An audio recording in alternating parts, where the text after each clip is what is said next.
of Engelberg #1, and it's Kubacki going after Tande. Half a metre his advantage from the first round. Kubacki very close to that virtual green line, and just having a look at the differentials, Tande will prevail by my reckoning. Overall, this isn't too bad from Kubacki. Kubacki only 6 times ever finishing in the top 10. And 3rd place at the moment, pushes Karl Geiger off.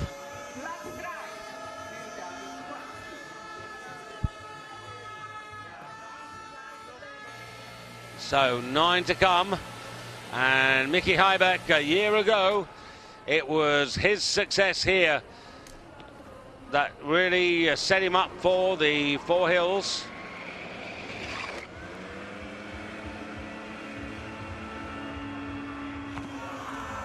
Well, it surely must be a season's best, but is it enough to depose Tande?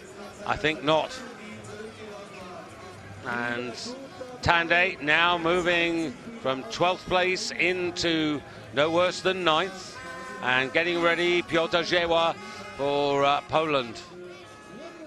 Piotr Jewa, whose advantage over Tande, couple of points, a metre in his pocket.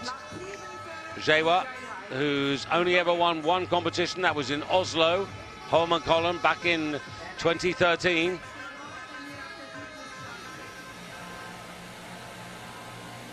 So, just checks his bindings. A remarkable turnaround by Jewa in his shape and form.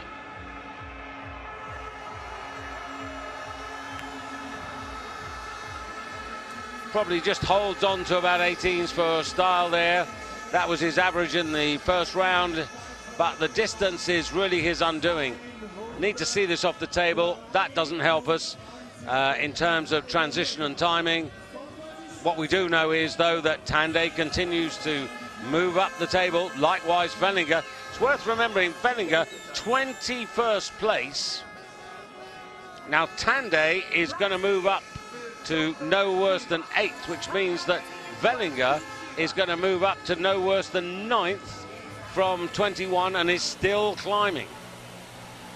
And you might remember Vellinger, he did something similar in the event in Russia when he moved up from way outside the top 20 into 4th place.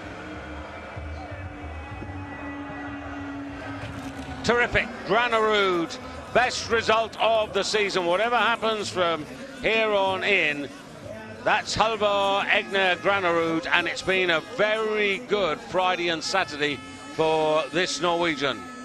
125.5 meters.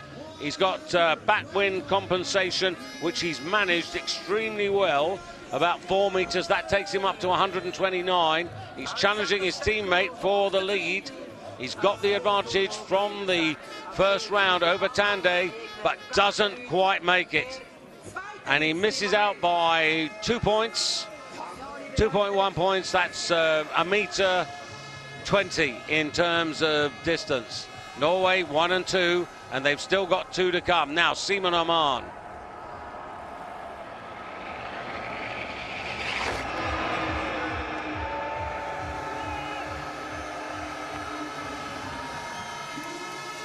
Well, in a way, you would have loved a 24th victory for him, but not as good as the first round.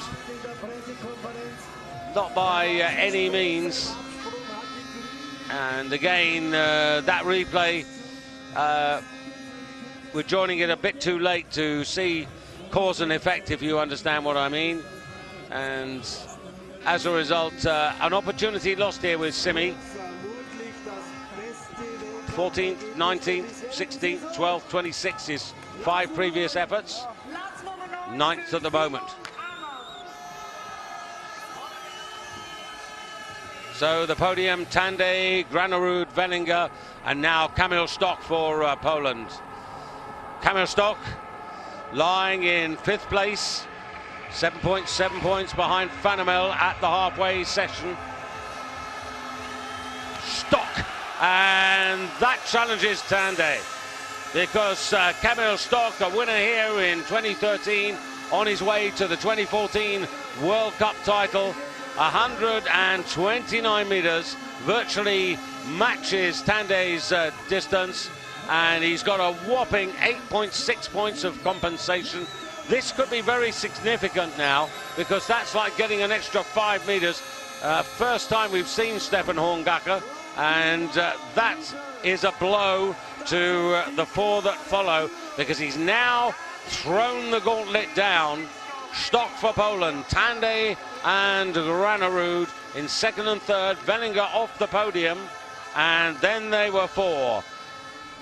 One for Germany, two for Norway, one for Japan, and it's the World Cup leader, Richard Freitag.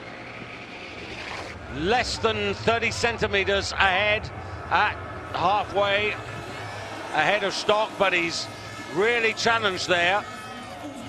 Backwind compensation is going to be even bigger for him than it was for Stock, or thereabouts. 129.5, and you know, this might just be good enough to deny Stock. Stock, Tande, Granerud, the 1, 2, 3 at the moment, but this is mighty close. 8.1 points. Stock got 8.6. How close is this? And he's there. And he takes the advantage away from Stock. Overall, a 1.5 meter lead. And Freitag now has to wait for the top three. Joint second place for Johansson, who goes first. Kobayashi to follow.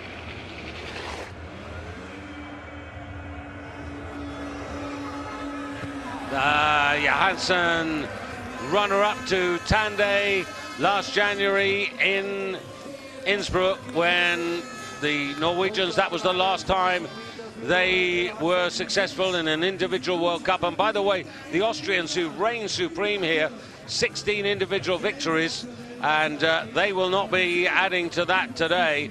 The podium looks like this. Germany, Richard Freitag. Kamil Stock is second. Daniel Andre Tande is third, and there are two to go. And now, well, the 50-1 shot didn't make it, but might the 20-1 shot make it? Junshiro Kobayashi, and this man, the winner of World Cup #1 in Wisła, through the compression. Nice body shape. Well, here's advantage Kobayashi over Freitag. Minimal, only 0.5 and 0.5 of a meter. 0.5 of a point, I should say. And that will not be sufficient. So Freitag ever closer to his third victory of the season, his 8th career one. And the man that stands between him and that new extra victory, Anders Fannemel for Norway. Anders, who's been a little bit in and out in his career, 3 wins, 5 times a runner-up. 1 time he's finished third, 46 times he's been top 10, never better than 6th here. This is the moment for the former ski-flying world record holder. Can he put the second one together? He's very close to that virtual line. Distance will be everything here. He had an advantage of 3 meters over Richard Freitag, 127.5. Add the 3 meters, 130.5. Freitag, backwind compensation, style marks. This just might be Anders Fannemel. It'll be very close. Style marks go to Freitag. Alexander Sturkel knows that it's very close. Is this the first Norwegian victory for almost a year? Up we go. Better than 253.5. Yes, it is. 253.6 by the narrowest of margins. It doesn't matter. It's 0.1 of a point, and Norway get their first individual victory of the season. And Anders Fannemel, you could have had 66-1 on Fannemel. Really, he was one of the Norwegian outsiders, and so yet another nation on the individual roll of honour. Simon Amann up there to congratulate Andy